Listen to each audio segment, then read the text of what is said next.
I don't know if you were calling in on the phone. Okay. Another minute, folks. We'll get rolling.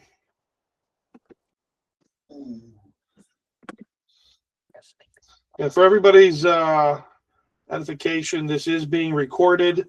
And once the meeting is over, this will be posted on the MLOA's YouTube channel, so you guys can view it. If you weren't sure you heard something right or wanted to review something, you'll be able to review that online on the MLOA YouTube site after the meeting. Probably a couple hours after, I'll get it uploaded.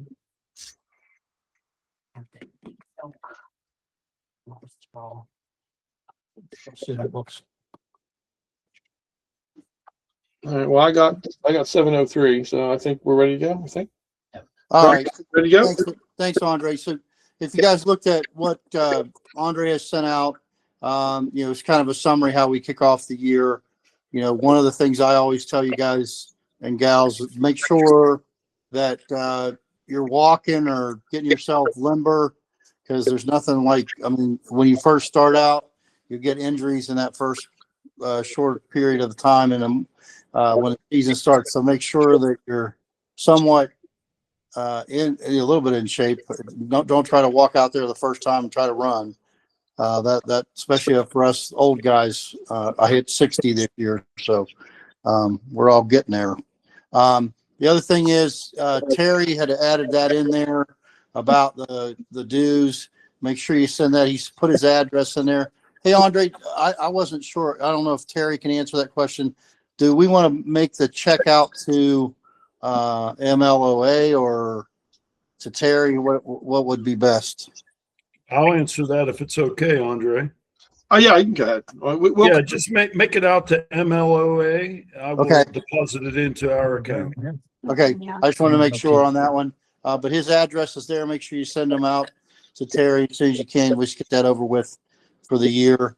That just helps us out being able to do stuff for y'all where we can get supplies and other stuff for you.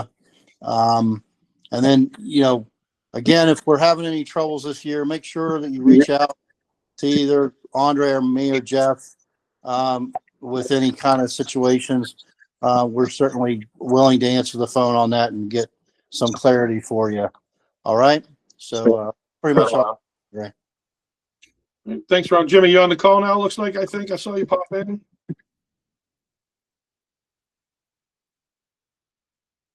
Jimmy, you're here, right? I think you're muted. Let me unmute you. I can't unmute. Yeah, I'm here.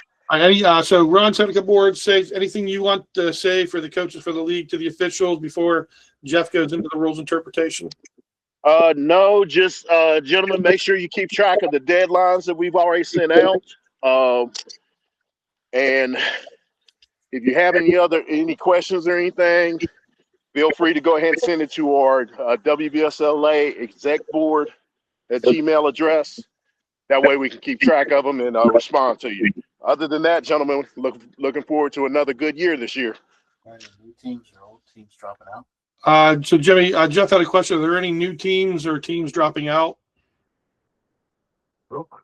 Current time, we don't have any teams dropping out. We do have an associate team with Tucker and Brooke. Aside from that, we don't have anything else. Okay. Excuse me. Hey, Jimmy, is Capital back? We got the steam flowing. We'll see if we can keep it moving. Well, good luck to you. We're looking forward to it. Thank you. Hey, Jimmy, when you say Tucker County? No, Tucker Wilkinson, that was originally at Lindsley. Okay. Yeah. He's Brooke High School. Yes. Okay. Collinsby. Yeah. Sorry. Old school. I remember just Brooke is Brooke. So. Yeah. All right. So I'm going to turn it over to Jeff momentarily. Everybody, if you could mute your microphones. If you have a question, you can unmute, ask the question. But kind of let Jeff go. So just so we don't have any external noise interrupting anything. I don't really hear anything right now, so I don't think it'll be a problem. But We're going to turn it over to Jeff. I'm going to pull the PowerPoint up, and we'll let him get going. This is going to be kind of on the drier side. And what I mean by that, this year they just did, to me, a lot more clarifications and a little bit more points of emphasis. So I'm going to basically go over the PowerPoint verbatim, but please ask any questions. And there's also examples about what's going on for a lot of this, but there's been a lot of discussion, so feel free to ask if you need to ask. All right. This year, to make things a little bit more easy for coaches and definitely easy for officials. As you remember, we had the 10-yard substitution area, table area, whichever one you want to call it. Then for a moment, we went out to 20 yards, and then they took that additional 10 yards away, but they left that as a coach's box. Well, this year, there will be soft pylons down, and they'll be located near the table at that. The reason being is so that that's clearly marked and that kids, players, understand that that's for a sub area. They should be moving through that area, not standing in that area. Reason being, it one helps us as to maintain the box, make sure that we don't have a whole lot of people there. Number two, helps us for offsides, because the single side is looking across there, and fields that have crowns on it and stuff like that, that kid is standing close to the sideline. He's in that box. He may be counted and put your team offsides when they're not, or may have your team onside when they're not. So this year, the cones will be placed there. Only coaches in their coaches area. Players get to move through the area. They cannot stop in that area. So it's going to be basically clear because it's going to be clearly marked.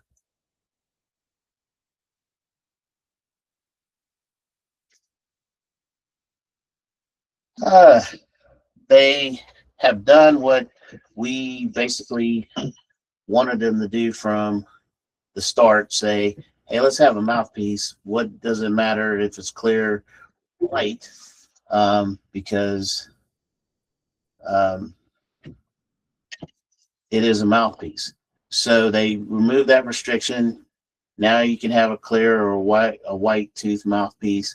And those are examples of what is legal and what isn't legal. And one of the things, coaches, please tell your players that Invisaligns are not mouthpieces. They do not count. The second part there at the bottom where all those are illegal, the reason why they're illegal, all that extra stuff is considered an adornment. So if you got something hanging off of it, if you got the binky, you got the fan, things like that, if there's anything hanging off that mouthpiece, it's going to be deemed illegal equipment. This is more or less for clarification, and they basically are saying that you can have 8-inch on the front or the back. Before, it was a 12-inch minimum requirement, and an 8-inch number they deemed as visible, and everybody can see that. So now with the jerseys on front and back, as long as that number is 8-inch minimum height, we're good to go. This never went away, but because of scoreboards and things like that, teams just quit bringing horns. And the reason that you have the horn there is if a coach does need to challenge not a rule, but challenge how we apply the rule. That's the way to say it. How they apply the rule, then, sorry, I crossed my legs. I know that's something that most people do, but I just had my knee replaced and I wasn't expecting myself to do that. But anyway, No, I don't need to sit. It's better for me to stand. Uh, teams do need to have that working horn at the table, and so that and if you don't have it, it's not a big deal. It's just we start without a face-off. The other team has it, but again, that horn is in case they need to blow the horn twice. The table, or somebody came out of their box early, or something like that, or the coach feels that we misapplied a rule. That horn is there to do it. Now, will we accept? We're going to be reasonable. Will we accept the horn on the scoreboard? Yes, we will. But you need to show that the table getting a hold of the person that's in the press box is almost immediate for them to blow that horn. So that's the only way that we're going to let you around it. Other than that, you need to bring the horns back to the table.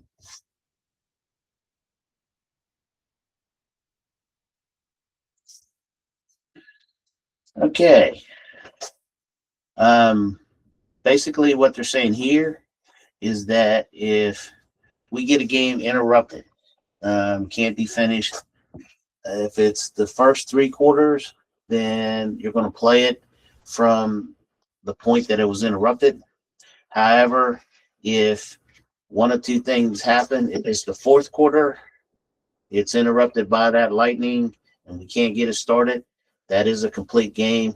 Or if we are on a 12 point mercy rule, that's going to be considered a game that's interrupted in the second half.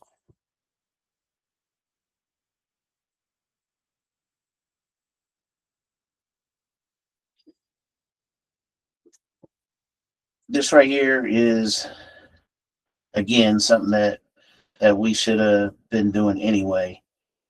Basically, we're not up to the point of college yet. At the point of college, when I say down, those guys better go down and be ready and be in the proper position, or it's a violation. They can't move high schoolers to that yet, but what they're saying here is if I tell you have a white player and a blue player and I tell them to come down, they come down, I got to adjust the blue player, we have the face-off. Come down again, got to adjust the blue player. The next time I come down and I got to adjust him, we're just going to say delay a game, give the ball to the white team, and move on.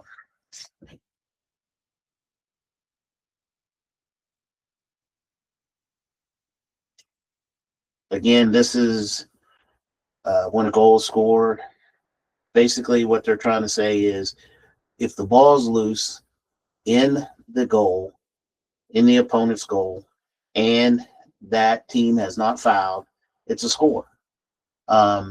And they're depicting it like this to say the question that's asked every year. Well, what if the goalie takes and makes a save, puts it back into the goal mouth, and then passes it?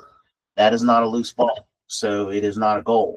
However, in these 2 depictions here, if he drops it and it rolls across, or he drops it while he's in the goal, that is a score.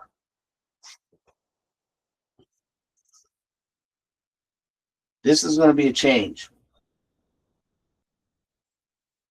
In previous years, we said if somebody jumped into the goal that wasn't the goalie, it was going to first be a 30-second penalty, and the next one was going to be a 1-minute releasable unsportsmanlike.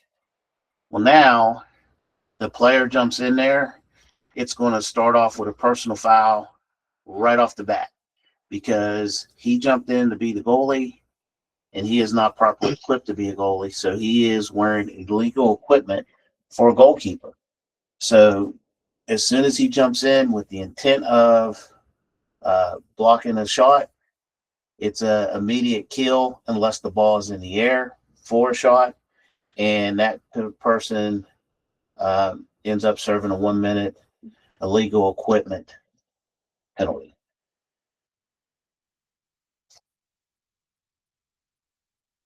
We have caught up with college. Tell all your goalkeepers that if they chase the ball, they come out of their with any other intent. There is no more 5-second delay for a goalie to get back in. So if you have a very active goalie, tell him to pick and choose when he's going to do it. What they're trying to say now is that when a goalie leaves the crease, he is a player. He's no longer a goalkeeper once he leaves the crease. So the game is going to be restarted just like you do with any other player. You're going to start as quick as possible, with the exception of if he has broken equipment. So goalie takes off. For whatever reason, he feels he's going to clear the ball. He gets down there, and the ball comes loose. We have a scrum. There's a push. The team gets the ball. We're not going to wait 5 seconds for him to get back. As soon as that team is up and ready to go, we're going to blow the whistle and we're going to go. On the opposite part, goes down there. He gets checked. The ball comes loose. In the middle of his scrum, his throat protector comes off. We don't stop it now like we did before, but the ball becomes dead. At the moment that the ball becomes dead, now we go back to our original rule, because by rule, we are supposed to have a legally equipped goalie on the field. So he has a chance to fix that equipment or go get another stick if his stick is broken before we restart. But for everything else, he's going to be like a regular player, and he's not going to get the 5-second grace. Jeff, hey Jeff, a question. Yep. Goalkeeper is going towards the end line, looking to get possession for his team. Mm-hmm. We still do a quick start, and he doesn't have 5 seconds to get back. That is correct. Thank you.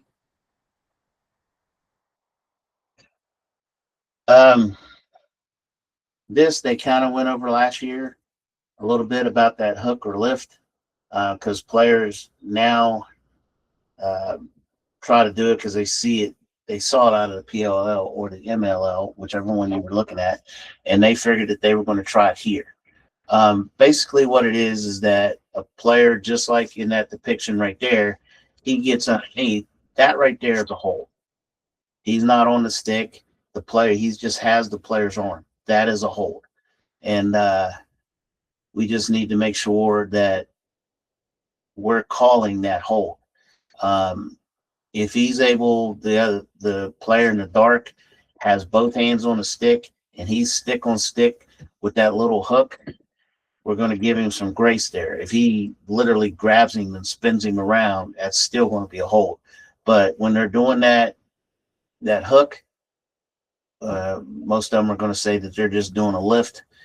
But if they aren't stick on stick, they're stick on that arm, on that elbow, that is a hold, and we need to make sure that we're calling that. I had a quick question there, if that's good. Go ahead. So if, say, the defensive player is hip on hip with an offensive player, he's got two hands on his stick, and he's playing off the hip, and he's equal pressure and everything, but he's going to make the drive out to get the guy like kind of out of the center, and he rides up, not like catching him, but say he gets kind of into that chest like underarm area, and then doesn't necessarily like pick him up or lift him, but like drives him off balance, not like holding for like a long time, but it's kind of up in that area like that they're depicting here. Right. Is that kind of, are we towing the line, or is that like hard line, definitely don't go up there? Well, for officials, we would say don't go up there. But as officials, we got to understand players end up in bad positions. Defense realizes that they end up in bad positions. Once he realizes he's there, he needs to back off. And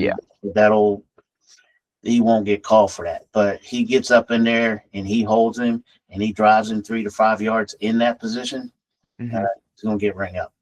Okay. So disengage basically if you get up there. Yeah.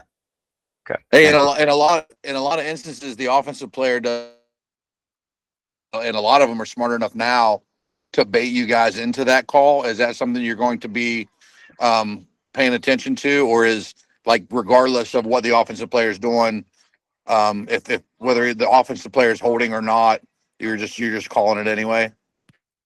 No, we're not calling it anyway. This answer you're not going to like. It's going to depend on the experience of your official. You do understand that first year guy is going to say, it says to call that. Whereas somebody that's gray in the tooth like myself going to say, yeah, you're kind of baiting him. He's not really doing anything to you. So we're going to play. But there will be a conversation. There should be a conversation between that official and both players as to what's going on and where that line is. It's like when you see a player, the stick gets under there, and so he pins the stick against his body like he's trying to draw a call. And the experienced official is going to know that he's doing that and going to call it on the offensive player. But, sometimes just a different angle, a younger, less experienced official may not, see that. So there is going to be a little bit of, hopefully the officials get together and say, hey, this is actually what happened. This is what we're going to go with. If he's seen it, that's the goal. And with more experienced officials, you'll have that. But sometimes it's going to happen and it's going to get called the wrong way. And, we'll have to talk about it after. And, we missed it. Sometimes we missed it. Thank you. I think another thing that happens here too is this ends up being a cross check, depending on how violent it becomes. You end up with the lift, the pin, and then the guy's trying to get his arm free and he ends up here trying to get his arm free. And then there's that extension of the arm. So now we go from a 30-second to a minute call too. If there's that extension from the defensive player.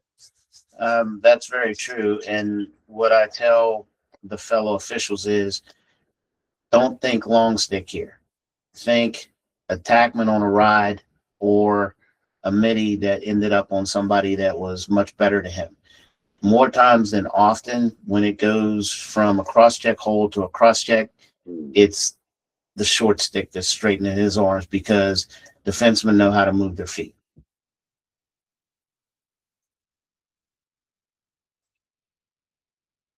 This is going to be fun.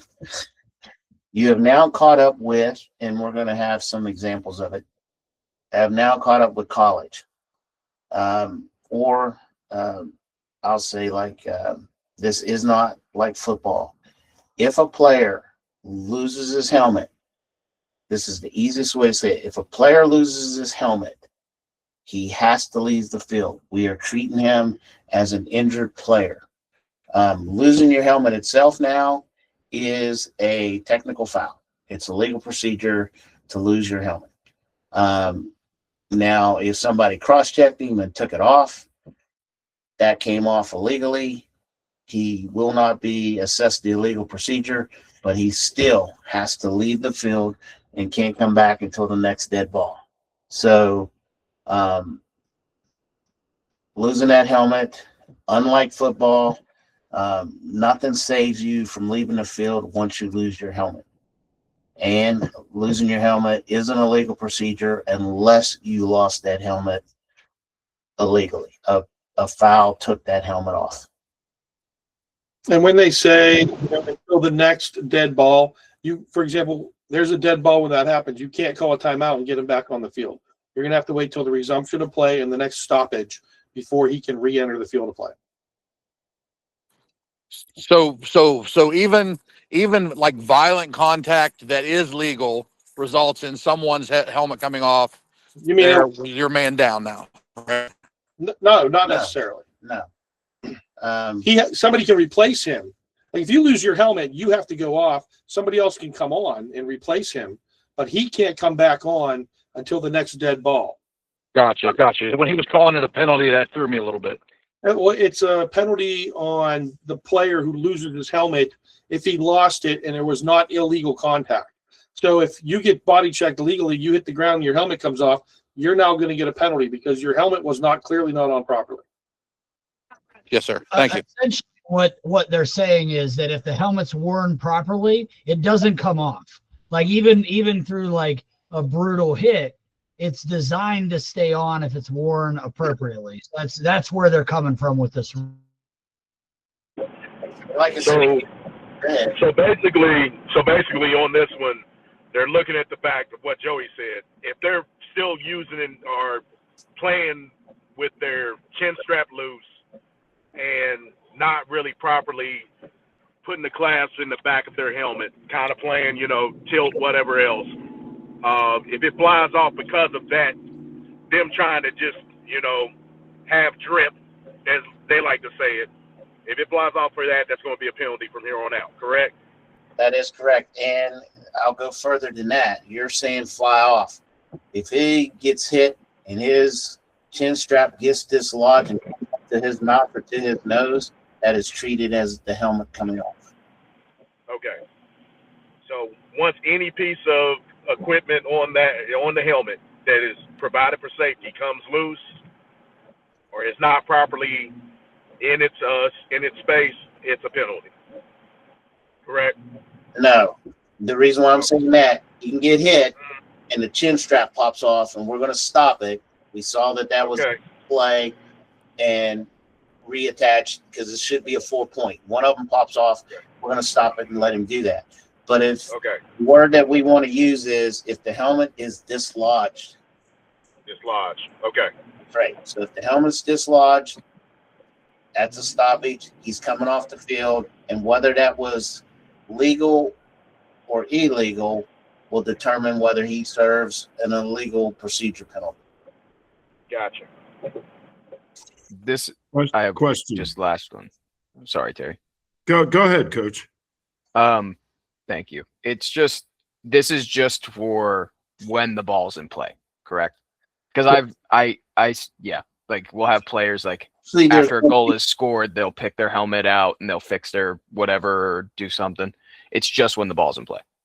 Well, actually, we're supposed to talk to him if we see a player, and my son was good for this. A player scored, and you have that thing, and he just grabs the hold of his face mask, and he's able to pull his helmet off. Mm-hmm. Talk to them about It's not on. Yeah, it's not on right. That's right. Okay, thank you. But generally, it's through the course of play. Yes. Mm-hmm. But what I was going to answer your question, if they have that example in here, because I've gone to too many meetings, it can be dead ball. In other words, a player is coming up the sideline, he's riding, he gets legally checked. He hits out of bounds, the ball is out of bounds, and then he hits the ground and his helmet comes off. That's going to be a flag because when he went out of bounds, that became the other team's ball. When his helmet came off, that was a legal procedure. So now he's out for 30 seconds. So that's a situation where the ball cannot be live and still end up with that penalty. So it is a dead ball, but it's still through the course of play. So yes, it'll be continuation. It'll be called. Yes. Any other questions on this before we go to the next slide? Yeah, I have one. So there's an imminent scoring play. Helmet comes loose. Maybe the chin strap rides up. We kill it anyway. Dead. And that's the bad part about it is you can have a helmet come off or get dislodged. I'll do it this way.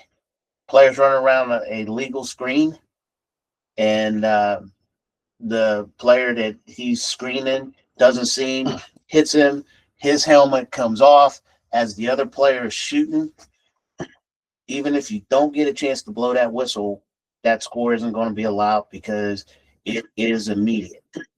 When anybody's helmet come off anywhere on the field, it is an immediate kill. So they could be in the defensive half, and for whatever reason, their helmet comes off. It's an immediate kill. To say the other side of that, hope players don't try to game the system because that illegal procedure can become a unsportsmanlike if they realize that they got a fast break and they dislodged their helmet in order to stop the play. That's going to be unsportsmanlike. Jeremy, you had something? I don't anymore. I'm good. Thank you. Well, Jeff, just for everybody's clarification, the helmet is partially off. It's not completely off their head. It hasn't hit the ground. if they get checked and it's, the chin straps all the way up at their nose, are we stop and play? Yes. Okay. Dislodge. What's the next one? Is it the examples or? Yep. So here are some examples. A1 drives towards the goal, loses his helmet while being legally checked by B2. Immediate whistle. A1 must leave the game until the next dead ball resumption. The ball is awarded to Team B because on a technical foul, if the offense has it, it's a turnover. So that's why that happens. The next situation, A1 drives towards the goal. Defender B1's helmet come off while he makes the legal check. Again, immediate whistle. Flag down. B1 serves 30 seconds for a legal procedure. Must wait until his penalty expires and the next dead ball after resumption of play before he can return. A gets to keep the ball. So it's awarded to A. Next situation, you got a loose ball. While attempting to scoop the ball, A1 illegally body checks B1, causing B1's helmet to come off. Again, same thing. It's immediate whistle. A1 serves 1 minute for the illegal body check. B1 still has to leave the game. That doesn't save him, but he's not serving any penalty time, and they get awarded the ball. Got it. So it's a flag down if the opponent has the ball and your helmet comes off. If it's a loose ball or if your team has the ball and your helmet comes off, it's going to be a turnover. If it was legal. A1 is being legally hit as he is shooting. His helmet comes off before the ball enters the goal. This is where I was talking about. Still an immediate whistle. It's no goal. Even if you don't get a chance to blow the whistle before it gets in the goal. It's an immediate stoppage. Ball's awarded to B. A1 is legally hit as he is shooting. He stumbles, falls to the ground, causing his helmet to come off.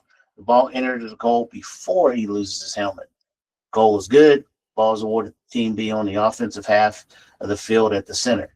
In other words, what they're saying is he took the shot. The ball entered the goal. It became immediately dead. It's a good score. He now hits the ground. The helmet comes off. Now we have a situation that we had a technical foul between the periods, which is the same thing as a loose ball technical foul. We're not going to have a face-off, and B gets the ball. Next situation, A1 is illegally hit while in the process of shooting. His helmet comes off. A, before the ball enters the goal, or B, after the ball enters the goal.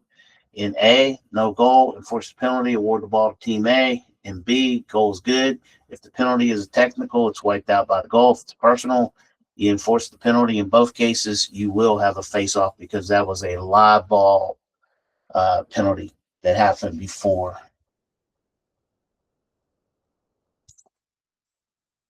A1 is near the sideline and is legally pushed out of bounds by B1. He falls and his helmet comes off. Whistle when the player steps out of bounds. Flag down when the helmet falls off. A1 serves 30 seconds for a legal procedure, and the ball is awarded to Team B. Next situation, A1 is near the sideline and is illegally pushed from behind B1, causing him to fall out of bounds. He loses his helmet when he hits the ground. Flag down and immediate whistle. B1 serves 30 seconds for the push. The ball is awarded to Team A.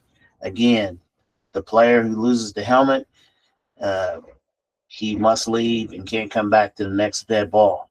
Now, I have had this past season because of that, where Andre was saying that, hey, you can't call a timeout in order to get the player back in. But I have had teams get the ball. We started 1 second tick. They called timeout, and then they brought the player back on the field. And that's legal. But you're killing one of your 2 timeouts for that half when you do that. Did you do that last one? Yeah, that's what I'm saying. In all cases, he's got to leave the field. Okay. When a penalty occurs, the ball is in the offended team's offensive half of the field and the ball crosses the end line. The ball shall be restarted near a spot laterally of the goal. Basically, what they're saying for all the officials, please make sure that you do not allow that offense to start inside that goal area. Make sure that you bring it outside so that they can't restart there. And when the ball goes out on the end line, this is the best way to say it. When the ball goes out on the end line, it's going to restart where it went out on the end line. Ball goes out on the end line, one of the teams call a timeout, it's going to start on the end line. Ball goes out on the end line, we have some kind of penalty. Ball's got to come outside the box to start. You can never restart play with a flag down where you're going to administer a penalty where it's inside the box for the attacking team. Can't do it.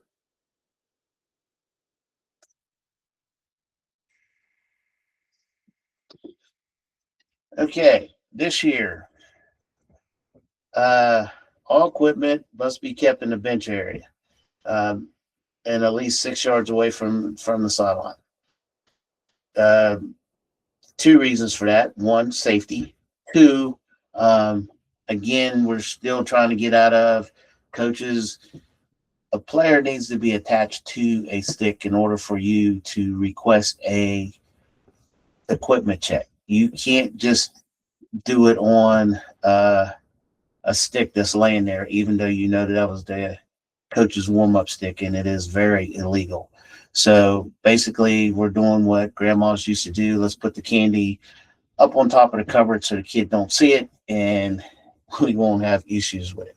So now they just put it as an editorial change that all equipment must be kept in the bench area now, not up in the coach's area. It cannot be up in the coach's area at all.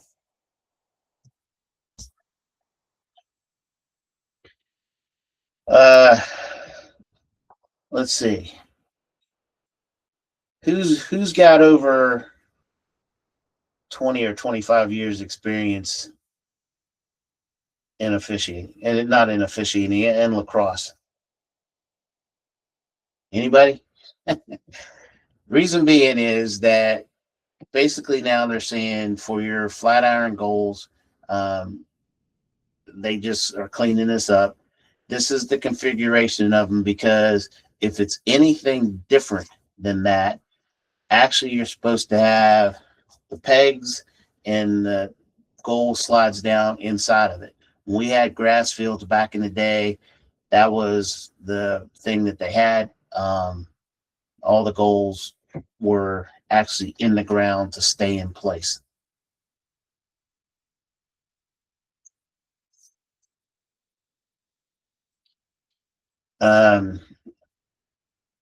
They're just going over, again, clearing it up about the 4 inches, about the cross construction period.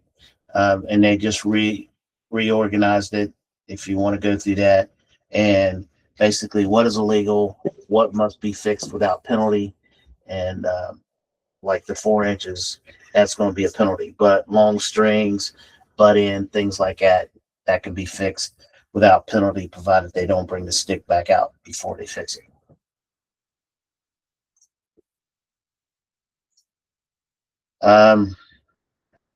This is a hard fight, and this is one of the things that they're pushing, because more and more teams are being involved. More and more teams are older teams, and they're saying that these are the things that are illegal and what is legal.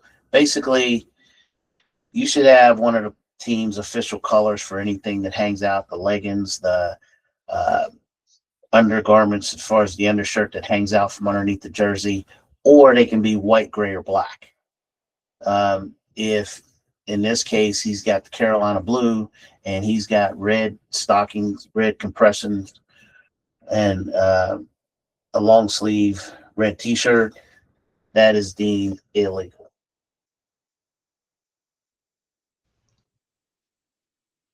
Jeff, for the question's sake, is that a beginning of the game?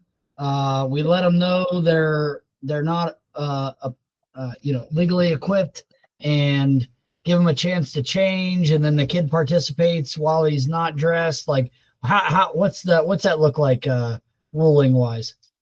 Here's what I'm saying: that you go around and you tell the guys, hey, these are the things that need to be straightened straightened out rather, and he does not have the proper undergarments on for this game. He's a visiting team, doesn't have any other ones, or for whatever reason he can't change them.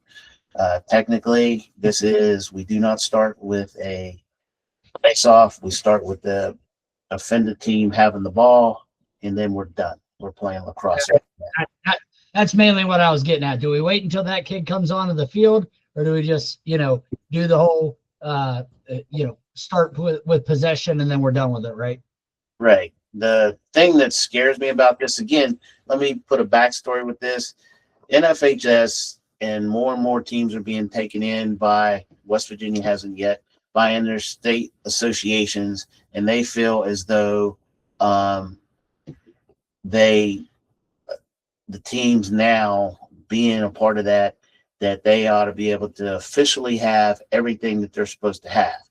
But you guys know that if your AD doesn't care about lacrosse, or your school is one of the poorer schools in the county or in the state, and a lot of stuff has to be donated, and sometimes that don't match. So, like I said, we'll bring it up, and actually, for more times than not, and coaches can jump in here and correct me if I'm wrong, more times than not, you bring it up, you tell them they're going to lose the ball, you tell the other coach he's going to get the ball because of this, the other coach goes, no, we're going to do a face-off.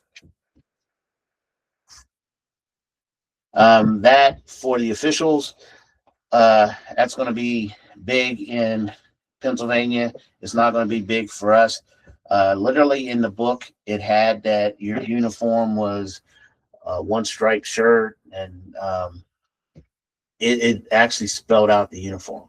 Well, now only thing that they require is that you are dressed alike. Your short black socks should cover over the ankle, and then have a black belt. They don't have a requirement whether it's 1 inch, 2 inch, or 3 inch. And if you are forced to wear a jacket due to inclement weather, a solid black jacket with no, which we were already doing down here anyway. Here's an exception, which we should have been doing from the start. If we're in a situation that we got 3 or more players off of the field, well, 3 players off the field because it's stacking, we won't have any more, and we have a violation, delay a game, or some kind of face-off violation, you can't start the guy in the offensive end of the field because they'll be offsides. So this is an exception that start him in his defensive side of the field and go ahead and restart play. Good. The officials should have been doing anyway. You leave your feet of your own accord and end up in the crease. It don't count. The goal doesn't count. Whether you left your feet before you had the ball or you left your feet after you had the ball.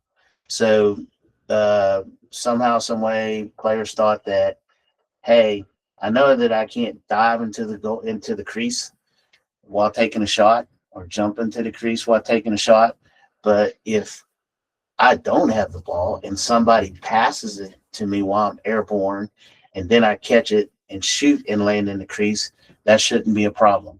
No. If you leave your feet of your own accord in the crease, whether the ball went in first or not, it does not count in high school.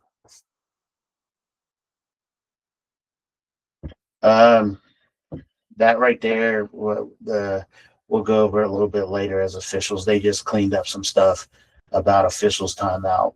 And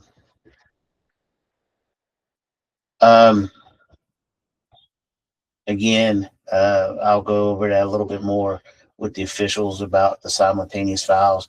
And they're making sure that they're cleaning up some of the signals to make it line up with the book is what they're doing.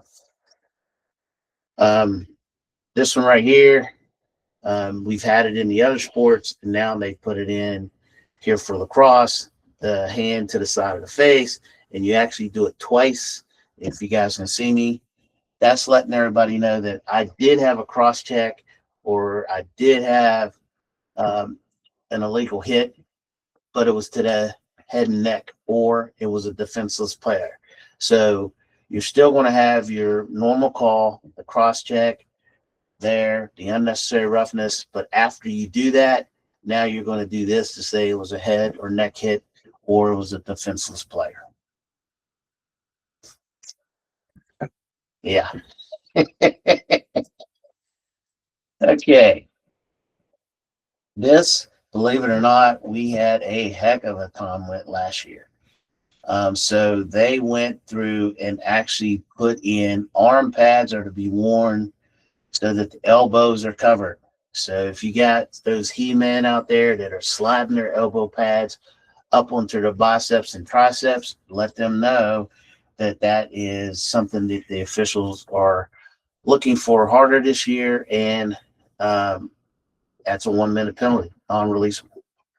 So that's what that's why that's darkened in while that other stuff is there the same.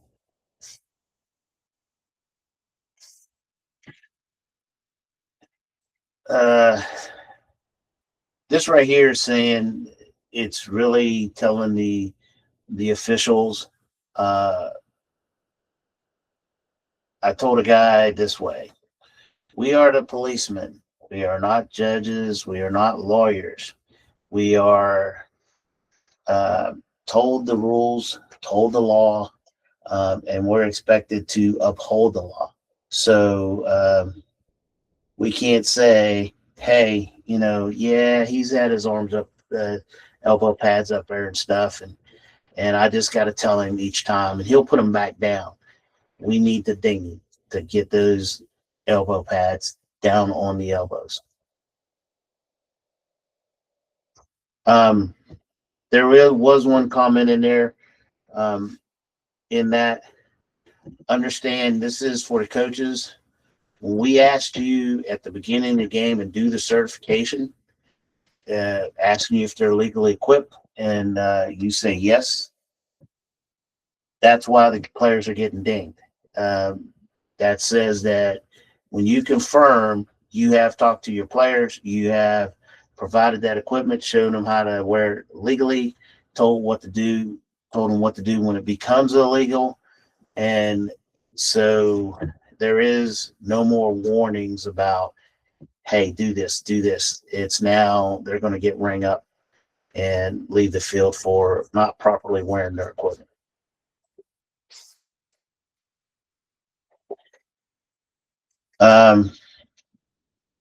Here, they just want us to, how I want to say it, for the officials, they want us to make this call. They have gone down to the 1 minute in order for us to make the call. So now you have different varieties of it. You have the incidental. Now I'm going to forget the one in the middle there. Basically, you have the one that maybe he went to legally check the kid and the kid slipped underneath of him and he caught him in the head. That's incidental. The next stage of that is I went to checking legally. I rode up, got him in the head and neck area, realized that I was doing it, and I backed off. Both of those are just 1 minute non-releasable. The next one is that you have direct. I started high, I stayed high, I got him. Again, I realized that I'm in trouble here and I'm backing off, or I did it so quick that I didn't have a chance to back off, but it wasn't vicious. That's the 2 minute. And then you have the flagrant, the high end of the flagrant is I started high, I stayed high, and I rode him to the ground. That's the 3 minute, possibly ejection.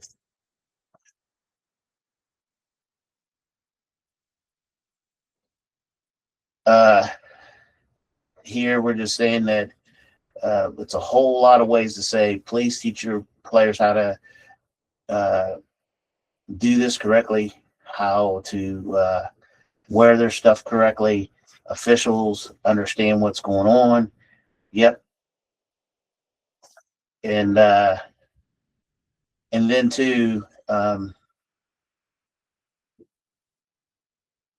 for the officials, halfway down through that, where understand that the guy having the ball, we don't have as many bull dodges as we did before, but understand that that guy carrying the ball can be just as guilty, and we still have that spearing penalty in there too.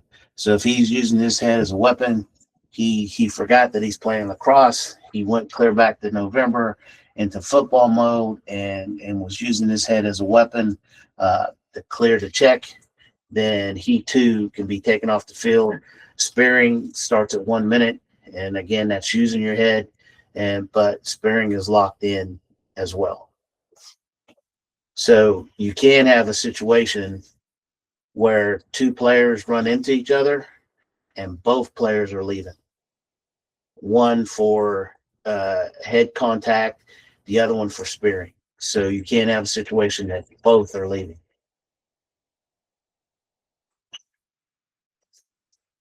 Here, sportsmanship every year. Hey, it starts with the coaches, set the tones with your players and your spectators, which I know is awful hard with parents sometimes. And just make sure that it's about the kids and about the game. It isn't about seeing who gets the best crack at the officials, who got the best word to say or something like that. And then your players are going to follow you. If you're jumping up and down and screaming, it won't be long before they're up jumping up and down and screaming, and the fans are jumping up and down and screaming as well. Believe it or not, you should be able to, and I hope you're able to, get our attention without going to the top of your lungs and they hear you 3 states over.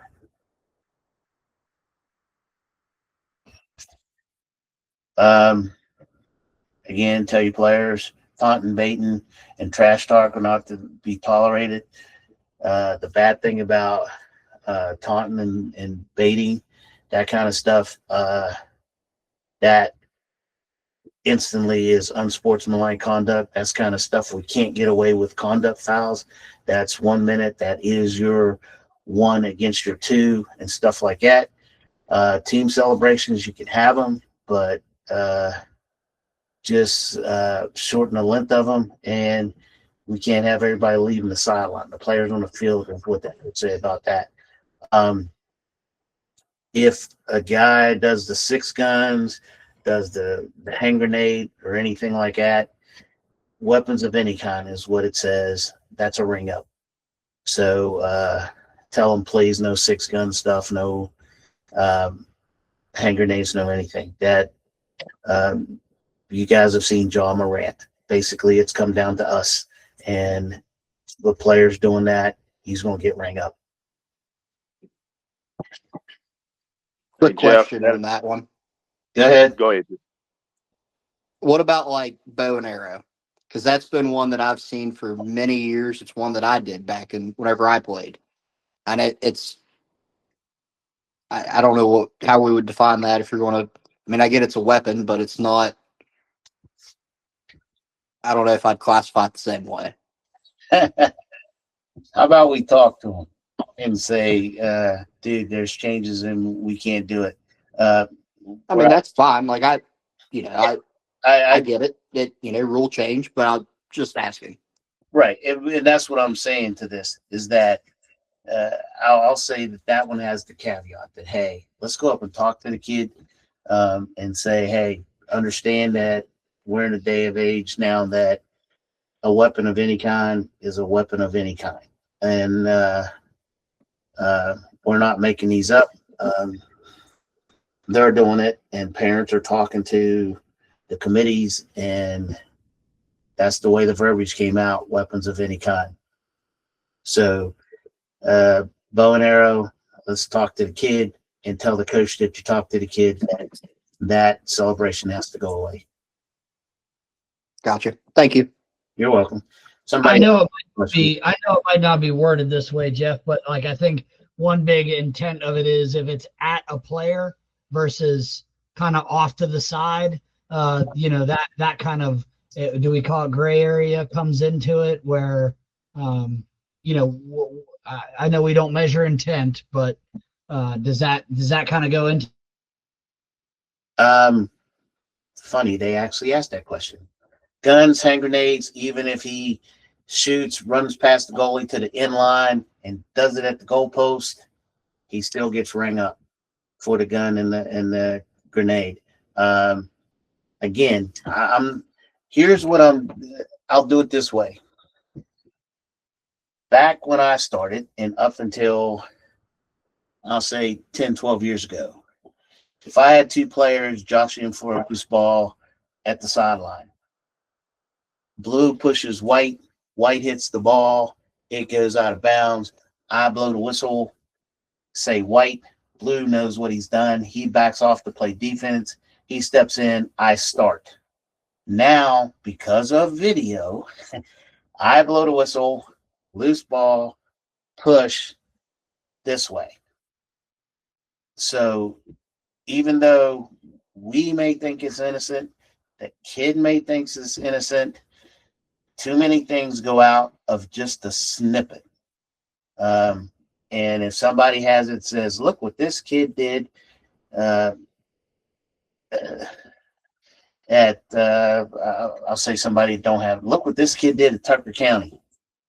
He actually did this bow and arrow, or this kid actually did this gun, then we get wrote up for it.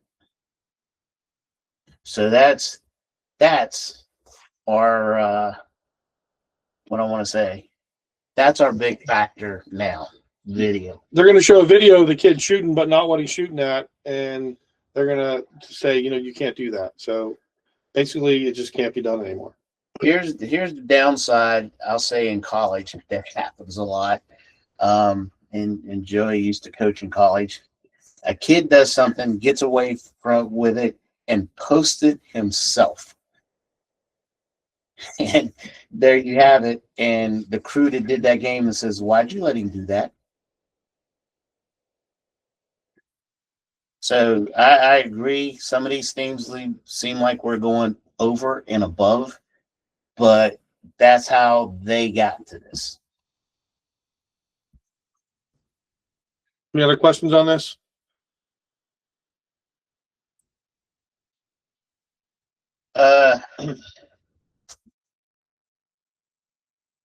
That right there, we're already doing.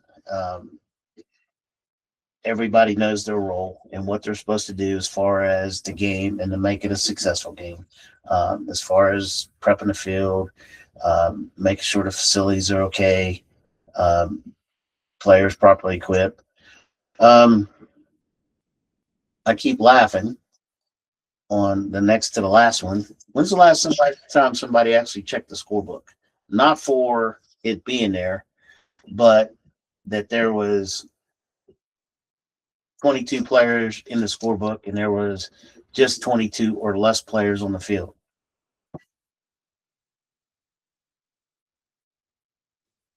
I know we're supposed to do it.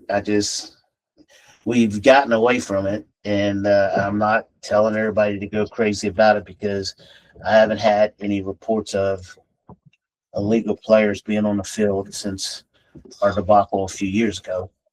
But understand that we are supposed to still look at the roster and make sure that the number of players in the roster are the number of players that they have on the field or less, and to make sure that we have the proper player as the in-home. Now, I say all that to say on the flip side of it, if they had 22 players and all of a sudden a 23rd player showed up and got in the game, it's a technical foul, and then we go on playing the game again. So I think that's why we went away from it. But just letting you know that those things are still there and things that we're still supposed to do.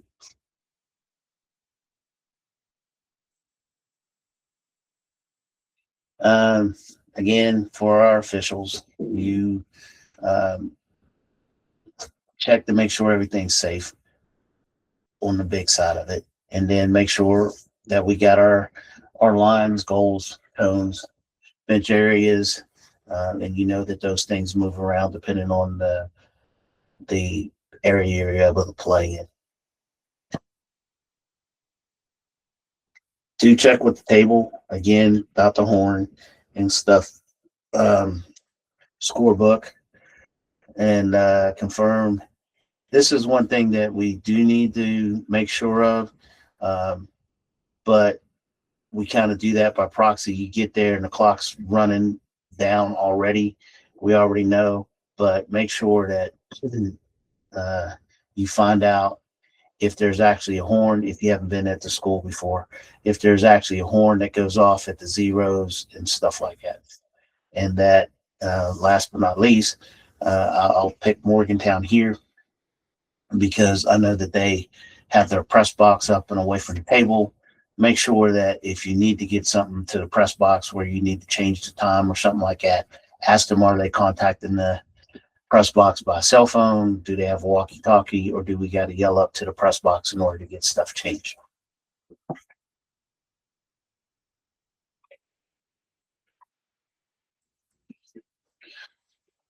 And there's all of our good stuff. Like I said, have a great season.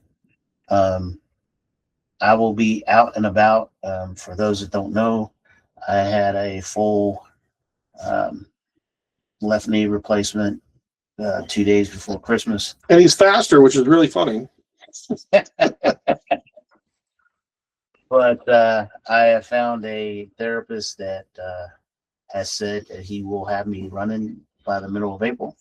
So I'll at least hope to jump in youth and maybe, if I'm lucky, be able to do a high school game or two. I'm at 114 degrees right now with my knee bend, and 125, he's going to let me start jogging. 135, he'll release me to run. But I can do the Captain Morgan right now. So, and I don't walk with a cane, so those things are good.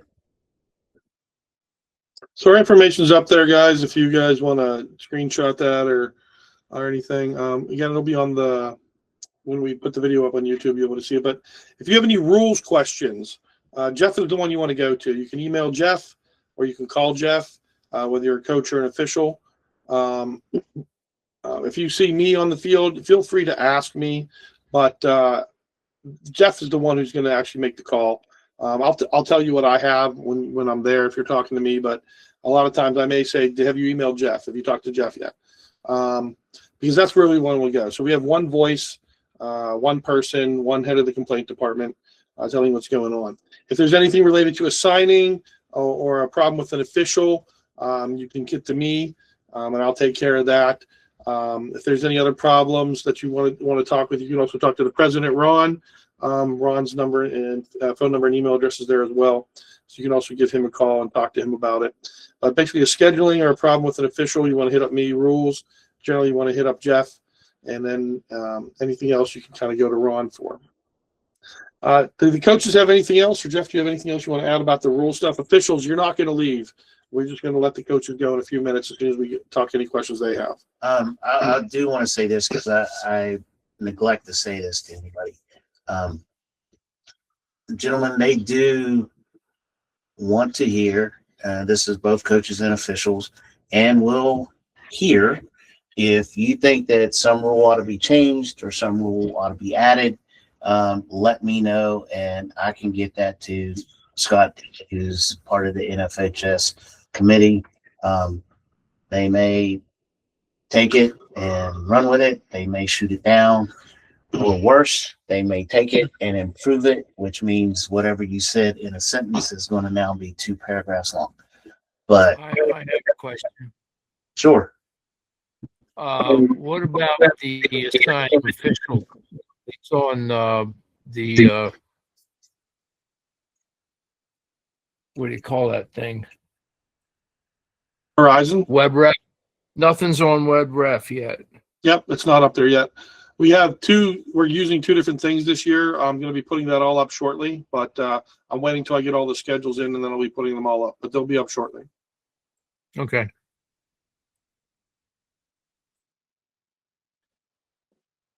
Speaking on that, the 2 systems are going to be Horizon Web Rep, of course.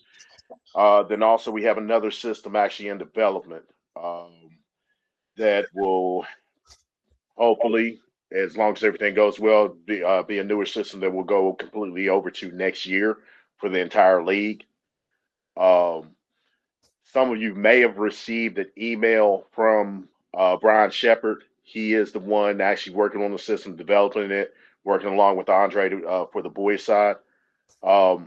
With that system, we're still looking for teams, 4 teams from each division to help with the development of that and to be beta testers for this year. So if you are interested in doing that or would like to help us with that, please email me.